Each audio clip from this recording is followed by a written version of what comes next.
Saludos país, aquí Alfonso Torres, soy yo en su espacio Voz para el Cambio, conectado con Tiro al Blanco para multiplicar las ideas, las voces, las preocupaciones y los rostros símbolos de la patria. Hay un tema que para nosotros es de mucha preocupación, de honda preocupación, porque es un tema de carácter humano, además de tener en la médula el tema político. El tema del pueblo palestino es un tema del dolor, de la angustia, de la tragedia, lo que este pueblo ha tenido que estar soportando, aportando su sangre en aras de la dignidad y de su propio espacio territorial durante 70 años, es decir, desde el año 1948.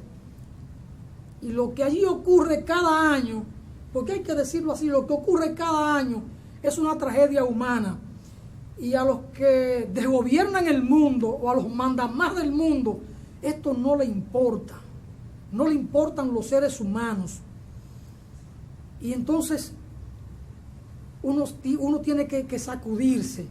Quiero presentar a ustedes unas imágenes brevísimas de lo que ha acontecido en estos días, con una jornada de peregrinación del pueblo palestino, de reafirmación nacional, de reafirmación de su voluntad por su territorio, por su espacio, por la sobrevivencia. Y cómo el Estado sionista de Israel, el Estado guerrerista de Israel, arremete con armas de fuego de alto calibre contra un pueblo que desarmado, que angustiado, va a protestar. Ahí están las imágenes de los soldados israelíes y cómo arremeten y abren fuego contra niños, contra ancianos, contra seres humanos que tienen el derecho a la vida y a tener su propio espacio territorial. Abro el tema para que conjuntamente con Jacinto Ascensión y nuestro invitado, don Narciso Isa Conde, vaya que le dije don, procurar de Narciso una reflexión en torno a este tema, tragedia, que es lo que vive el pueblo de Palestina. Bueno, Palestina, el pueblo palestino es un pueblo víctima de la dominación mundial encabezada por Estados Unidos. Israel es un subimperialismo, podemos decir, con un poder dentro del poder, porque lo que le llaman el lobby judío en los Estados Unidos es un enorme poder empresarial vinculado a la industria de la guerra, vinculado a todo el capital transnacional. Israel es el gendarme de Estados Unidos en esa zona del mundo, una zona con grandes riquezas naturales. La implantación de Israel ha conllevado dejar a un pueblo entero, como tú decías, durante décadas y décadas sin territorio, sin Estado. Es un caso verdaderamente de una crueldad extraordinaria y sometido periódicamente a matanza. Es algo para que debiera conmover a la humanidad. Pero claro, hay un poder mediático que permanentemente distorsiona, que estigmatiza la resistencia. Naturalmente que tiene que haber resistencia de todo tipo en esas condiciones, porque la opresión, aparte de desgarradora, es aberrante. Y eso te genera niveles de contraviolencia, ¿no? Y de rebeldía por todas partes. El pueblo palestino ensayó un método formidable de resistencia, la llamada intifada, incluso que prácticamente tira piedras contra cañones y contra bombas. Pero nada, la superioridad militar de Israel mantiene a ese pueblo en esas circunstancias, en esas condiciones.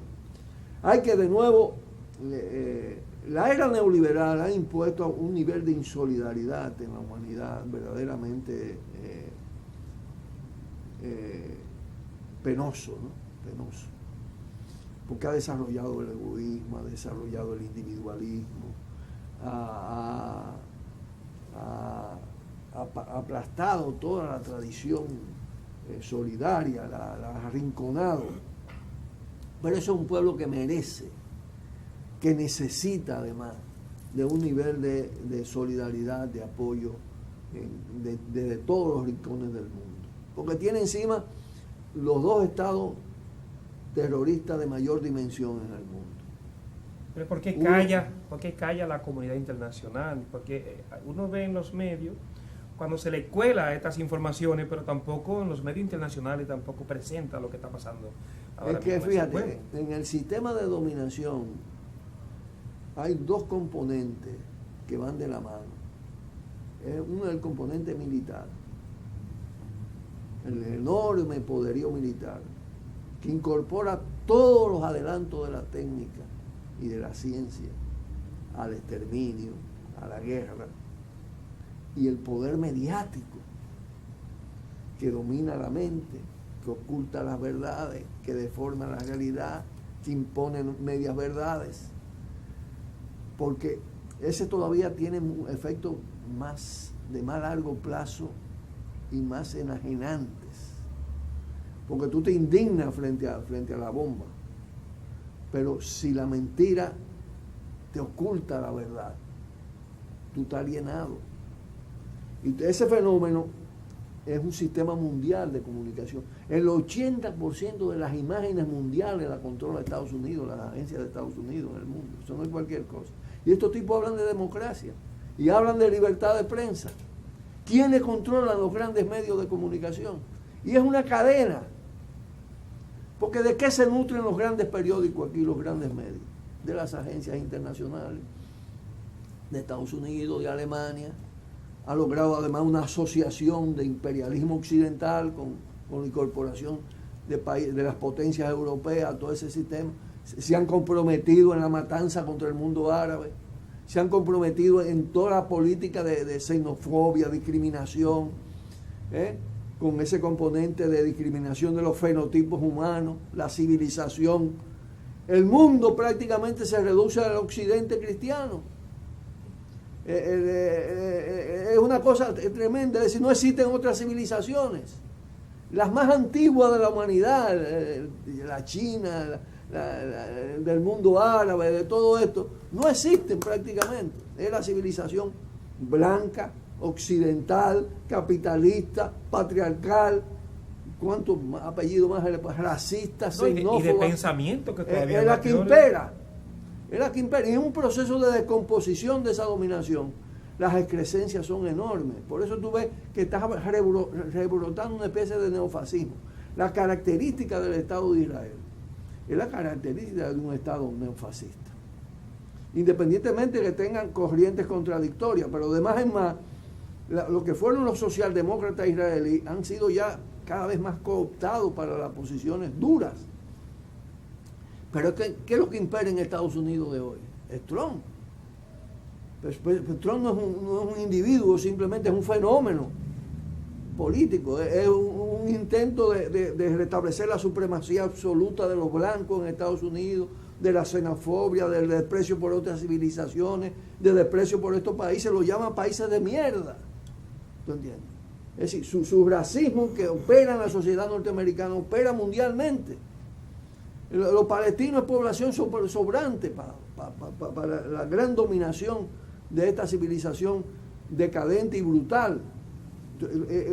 Hay pueblos que se convierten en las principales víctimas dentro de eso por su ubicación, por la importancia geoestratégica de la zona. Nosotros tenemos casos en América Latina, por ejemplo. ¿Ustedes creen que no hay resistencia en Honduras ahora mismo? Que no hay luchas en Honduras. ¿Ustedes creen que ya se impuso eso y eso está tranquilo? Pero eso está en un hoyo mediático. Eso está cerrado, sellado. No aparece Venezuela. A Venezuela sí aparece. Cuando le da la gana aparece Cuba, ¿no? Pero para mal. Narciso. Y las atrocidades que se han hecho en Honduras están tapadas. Palestina frente a la humanidad frente a Palestina. La tendencia es a que Palestina desaparezca. Mira, ¿resistirá hasta desaparecer? Depende de la necesidad de que la humanidad conozca el drama palestino y la solidaridad con ese pueblo. Yo creo que los pueblos tienen una gran, enorme capacidad de sobrevivencia. Y como tú entenderás, también hay una diáspora palestina en el mundo. Que además, cuando los pueblos son oprimidos de esa manera, generan una capacidad. Le pasó al pueblo judío, que es un caso irónico en la historia. es el caso de un pueblo víctima que se convierte en victimario. No el pueblo, la clase dominante de ese país, y han arrastrado a gran parte de la población a esa lógica. De víctimas en victimarios fueron, bueno, el holocausto nazi. ¿Tú entiendes? Tú decías, ¿va a desaparecer el pueblo judío? No, yo creo que no va a desaparecer. El pueblo palestino va a sufrir muchísimo. Mientras más se prolongue esta dominación mundial, van a seguir sufriendo. Porque están en el centro de la contradicción. Pero al mismo tiempo generan una enorme capacidad de resistencia y de talento. Si tú te pones en contacto con el mundo árabe, yo tuve mucha oportunidad de eso con las diferentes organizaciones, te encuentras con que los niveles más altos de nivel político, técnico, científico, intelectual, lo tienen los palestinos, en esas condiciones. Porque los pueblos sacan de abajo. No solo de pan viven los seres humanos. ¿Entiendes? Hay un elemento de desarrollo de la dignidad humana que da esa... Bueno, el pueblo cubano lo ha demostrado en el caso de nuestra América. Porque ¿qué es lo que se ha hecho con Cuba? Intentar asfixiarla de otra manera. No han podido meter la bomba y tirar la bomba y hacer política de exterminio porque la bomba de Cuba llega a Estados Unidos. Esa es la realidad. La proximidad le dio una ventaja y las relaciones históricas con el mundo que se derrumbó, con la Unión Soviética, la desintegración. Pero los palestinos entonces sufren las consecuencias de la violencia directa, aparte de toda la política de asfixia. Yo creo que hay una deuda histórica, actual además, con el pueblo palestino que debemos saldar la humanidad entera. Y por eso es muy importante que en la agenda de programas como este esté presente el tema palestino. A mí me toca la sangre también. A uno le sale el origen, ¿tú entiendes? En estos días vi que se religieron la canciller alemana, la Merkel. Estamos hablando ya por cuarto periodo. Conocemos el liderazgo que tiene Alemania, tanto en... Pero esa religión no se ataca. Vemos cómo cada día más en estos países europeos, y más como tú lo decías ahorita, esa tendencia presente de mantener lo que es la primacía de estos modelos económicos, pero fíjate, de cara a lo que es América, de cara a lo que es a estos países de Oriente Medio, entonces no tienen una intervención de esa visión humana, de transformación, de apoyo, sino que muchas veces se hacen indiferentes y lo que apoyan mayormente es que se cree ese caos que tenemos hoy día en algunos países de Oriente Medio también. Narciso, antes de sobre Angela Merkel, porque ella nace en la República Democrática Alemana y fue formada por un régimen de carácter socialista, y uno supone que con el liderazgo y las condiciones políticas de ella fue una activa militante socialista. Sí, pero es que se ha dicho con mucha razón que no hay cosa peor que los renegados. Cuando tú te arrepientes de lo que tú has sido en términos de la lucha por la justicia, tienes que dar demasiada prueba frente al otro que es auténtico, que viene del tronco histórico de la dominación. Eso pasa en todos estos países. Gente de izquierda que tú dices, ¿cómo se transformó este tipo? ¿Qué monstruo? Pero es que están en permanente competencia por dar prueba ante la clase dominante de que ellos son lo fuerte, lo duro, que no hay pena con ellos, que ellos no se van a rajar, que ellos ya se dieron el salto de la talanquera y se quedaron ahí. Esa es la lógica.